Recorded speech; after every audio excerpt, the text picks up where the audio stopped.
बहुत कुछ जानने और समझने के बावजूद ताल्लुक़ को कायम रखने के लिए अनजान बनना पड़ता है।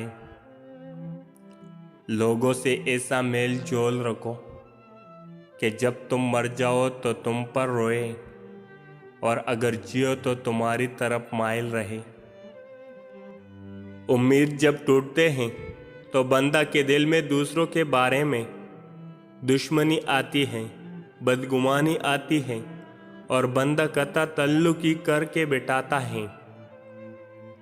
हमदर्दी, खुलूस, सच्चाई अगर किसी की सिफात का हिस्सा है तो हमें इसकी इस सिफात का नाजायज़ फ़ायदा अपने हक में नहीं उठाना चाहिए।